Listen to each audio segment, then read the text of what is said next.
Dipolo, dipolo, dipolo, que le podemos agregar la palabra permanente para separarlo de otro. El dipolo-dipolo. ¿Cuándo se da la fuerza dipolo-dipolo? Por ejemplo, lo que tenemos marcado ahí es lo que se llama cloroformo. Este es el cloroformo. 3 cloros, un carbono y un hidrógeno.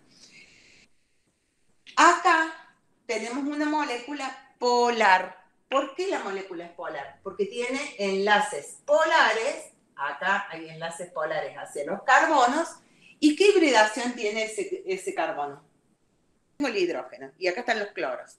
Esos enlaces, esas fuerzas, son como los vectores, como la suma de vectores que hacían o hicieron alguna vez o lo deben haber hecho en física. Si sumamos estos vectores, da una resultante neta que es el momento dipolar de la molécula. Entonces, decimos que esta molécula, el cloroformo, es una molécula polar. Es decir, sumamos todos estos dipolos y nos da una resultante neta. Este es el momento dipolar. Por lo tanto, decimos que tiene un momento dipolar distinto de cero. Entonces, como nosotros podemos ver, esta molécula tiene una parte que va a ser más negativa y otra parte que va a ser más positiva. Lo vamos a marcar como delta, porque no es que sea totalmente positiva ni totalmente negativa, sino que es un poco más positiva y un poco más negativa. Esta molécula es un dipolo, como los dipolos que marcábamos acá. Esta molécula es un dipolo, entonces, ¿cómo se va a atraer con otra molécula? Y se va a ubicar al revés. Los cloros para aquel lado y el hidrógeno para este. Entonces, de esta manera se van a atraer los diferentes dipolos. Y la última fuerza intermolecular que podemos encontrar entre las moléculas orgánicas es la fuerza de Van der Waals. A mí es el nombre que más me gusta, Van der Waals, pero también se le puede llamar dipolo-dipolo transitorio, dipolo-dipolo, ¿está marcado ahí? Sí. Inducido. Tiene diferentes sutilezas entre ellos, los nombres no es que sea todo lo mismo, pero nosotros lo vamos a usar como si fueran todos sinónimos. O también fuerzas de Van der Waals. Fuerzas de London, perdón. Entonces, fuerzas de Van der Waals, dipolo transitorio inducido, fuerzas de London, cualquiera que usen está bien. ¿Cuándo se da este tipo de fuerzas? ¿Me ven bien ahí? Las fuerzas de Van der Waals se dan en moléculas. Por ejemplo, hidrocarburos. Tenemos acá un hidrocarburo. ¿Por qué se llama hidrocarburo? Esa molécula también puede ser representada de esta manera. ¿Por qué? Y solamente así. ¿Por qué se puede representar la molécula de esa manera? Porque cada vértice... acá ya hice una más. Bueno, este se llama propano. Propano. Prop quiere decir 3 carbonos y la terminación ano es porque tiene todos simples enlaces.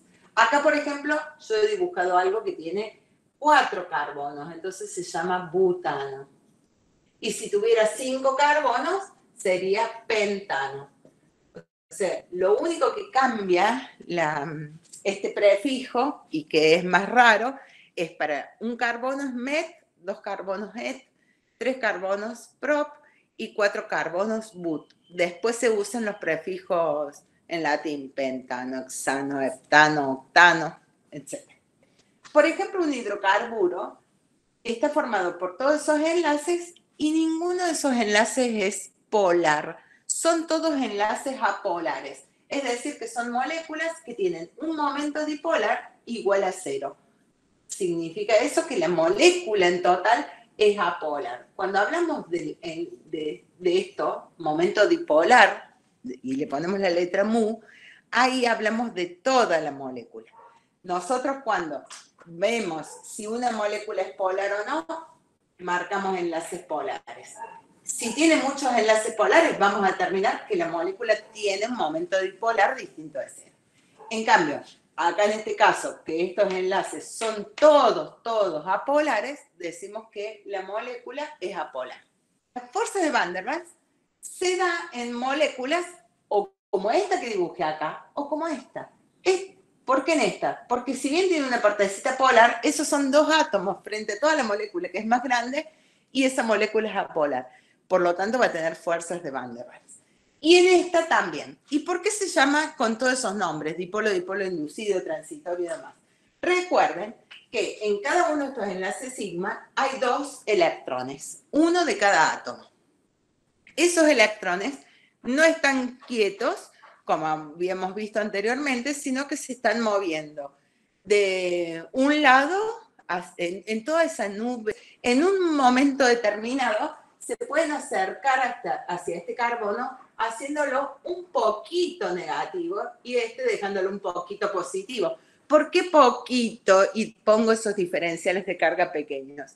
Porque en realidad no se van a acercar tanto a un carbono dejándolo al otro totalmente positivo, porque la diferencia de electronegatividad de los dos átomos es igual. Entonces, solamente van a producir pequeños diferenciales de carga por el movimiento propio que tienen en ese orbital molecular o enlace. Ahora, esa molécula se produce ahí un dipolo transitorio. ¿Qué pasa? Que esa molécula está al lado de otra. Entonces, al estar al lado de otra, hace que esto positivo acá y negativo acá, este negativo haga que esto se haga positivo. ¿Por qué? Porque el negativo va a repeler los electrones se van a ir de ahí quedando esto positivo y esto negativo. Entonces acá, entre moléculas, va a haber una pequeña atracción. Esa pequeña atracción, que es muy pequeña porque los diferenciales de carga son muy débiles, se llama fuerza de Van der Waals, dipolo, dipolo inducido, transitorio o fuerza de London. Y bueno, y ahí tienen marcado en la diapositiva acá que se da en la bicapa lipídica, que ustedes lo han estudiado en biología celular, creo, que forma parte, la bicapa fosfolipídica es parte de la membrana plasmática. Entonces, allí tenemos fosfolípidos que tienen una partecita polar que está marcada acá en rojo, que está en contacto con el agua de afuera, y una parte apolar que está acá adentro. Y estas dos colas apolares de distintos fosfolípidos, porque tenemos fosfolípidos acá abajo y fosfolípidos acá arriba, por eso es bicapa. Se atraen las partes apolares entre sí, dejando las polares hacia afuera y ambas, una hacia el exterior de la membrana plasmática y otra hacia el interior, las dos en contacto con agua porque estas partes son más polares. Les hice esto para hacer acá una pequeña división de las fuerzas intermoleculares. Las fuerzas intermoleculares, las que vimos primeras, le vamos a llamar fuertes, por eso ahí también están marcadas así. Fuerzas intermoleculares fuertes, iónico, ion dipolo, puente de hidrógeno. Fuerzas intermoleculares débiles, dipolo, dipolo y Van der Waals. ¿Para qué es esta cuestión de si son fuertes o débiles? Empezamos diciendo que los compuestos orgánicos tienen bajos puntos de ebullición y bajos puntos de fusión. ¿Y a qué se debe esto?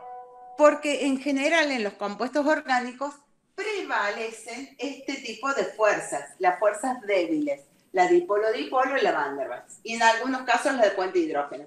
Estas dos casi no se encuentran en los compuestos orgánicos. ¿Y qué significa que tenga fuerzas intermoleculares débiles? Que con poco calor que le demos, las moléculas las vamos a poder separar entre sí, porque al tener fuerza intermolecular débil, con poca energía separamos las moléculas. ¿Estamos? Por eso tienen puntos de ebullición bajos en general.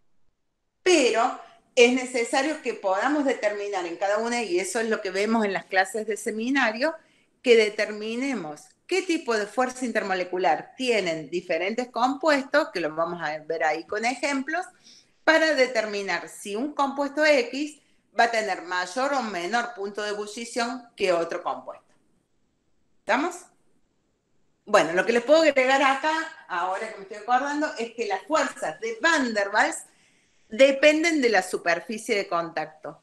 Entonces, mientras mayor sea la superficie de contacto, por ejemplo, propano, butano y pentano se parecen entre sí. Nada más que las cadenas van siendo más largas.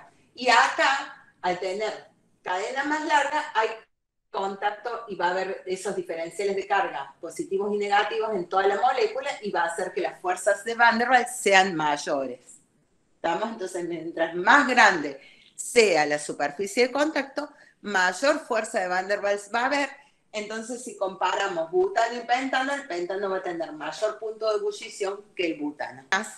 En este caso, el butano tiene mayor punto de ebullición que el pentano tiene mayor punto de ebullición que el butano, porque tiene un carbono y dos hidrógenos más. Entonces, al tener mayor masa molecular, mayor peso, es más, hay que darle más energía para que las moléculas se puedan separar más, porque acuérdense que lo del peso cae, entonces para que pasen al estado gaseoso le tenemos que dar más energía y así separarlas. Entonces a mayor peso también va a aumentar la fuerza molecular, pero depende también mucho de las formas. Para determinar punto de fusión o ebullición de un compuesto y ver si ese punto de fusión será alto o más débil o más bajo, vamos a ver las fuerzas intermoleculares. Pero para otra cosa que es súper importante, esto de las fuerzas intermoleculares es para la solubilidad. En la solubilidad vamos a hacer que un compuesto disolverlo en otro. Aquel que ponemos en menor proporción es el soluto y lo vamos a disolver en un solvente. Pero para ver si un soluto se va a disolver en un solvente, tenemos que ver el tema de las fuerzas intermoleculares. Antes de que empiecen a aprender la química orgánica, ustedes decían, un soluto polar se va a disolver en un solvente polar. ¿Estamos de acuerdo? Antes. Ahora, como ya van aprendiendo más cosas, van a decir que un soluto se va a disolver en un solvente siempre y cuando tengan parecidas fuerzas intermoleculares. Si tienen este tipo de fuerzas intermoleculares que son fuertes, el soluto y el solvente, entonces van a ser miscibles, se van a mezclar. En cambio, si el soluto tiene una fuerza intermolecular débil, no se va a disolver en un solvente que tenga fuerza intermolecular fuerte. O al revés, que este sea el soluto y no lo voy a poder disolver acá. La sal orgánica. Las sales orgánicas, una que sea pequeña, imaginémonos, o sea, que estos R sean pequeños. Si yo tengo una sal orgánica, como tiene una fuerza intermolecular prioritaria, que es electrostática, no se va a poder disolver en un aceite que tiene fuerza intermolecular de Van der Waals. Van a ser insolubles. Entonces la sal va a quedarse por un lado y el aceite por otro. Y como lo que todos sabemos, un aceite que tiene fuerza intermolecular de Van der Waals no se mezcla con el agua que tiene puente de hidrógeno. ¿Por qué no se mezcla con el agua? Porque si yo, aunque intente mezclar, la fuerza puente de hidrógeno es mucho más fuerte que la fuerza de Van der Waals. Entonces, ¿qué hacen? Mezclo aceite y agua en un tubo de ensayo y lo agito. Y al rato se separan. Y claro que se separan. ¿Por qué? Porque todas las moléculas de agua se atraen fuertemente entre ellos. ¿Por qué? Porque se atraen por esa fuerza fuerte que es puente de hidrógeno y separan dejándolo a un lado al aceite, que la única fuerza intermolecular que tiene es Van der Waals. Entonces no se pueden mezclar porque son fuerzas intermoleculares muy diferentes.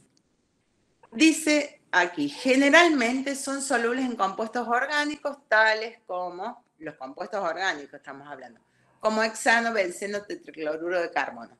Para determinar en qué solvente pueden disolverse, tenemos que saber la fuerza intermolecular que presenta. Si soluto y solvente tienen parecidas fuerzas intermoleculares, entonces serán miscibles. Eso es lo que hemos hablado hasta ahora.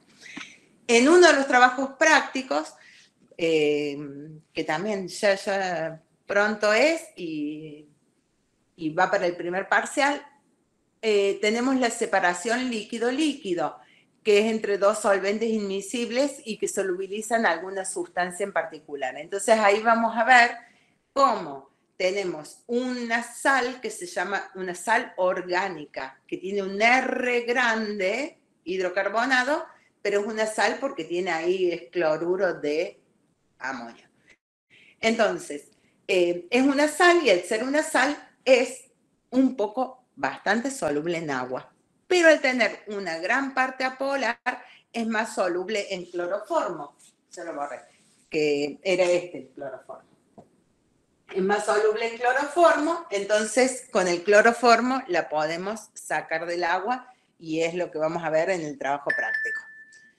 Y bueno, y por otra parte dice acá, los alcoholes de cadena corta son solubles en agua. Perfecto. ¿Por qué de cadena corta? Porque predomina la parte polar, tenemos un enlace polar, si yo lo marco acá lo ven, ¿no? Con esto, con el movimiento del mouse. Sí, profe, sí se ve. Sí, Bien. sí se ve, profe. Tenemos un enlace polar acá hacia el oxígeno, un enlace polar acá hacia el oxígeno. Esto vendría a ser oxígeno, el blanco es hidrógeno y esta es la cadena hidrocarbonada que supongamos es corta. Si acá fueran H estos, entonces sería metanol. Tenemos dos enlaces polares, se suman, no se anulan entre sí y concluimos que la molécula es polar, por lo tanto, son solubles en agua.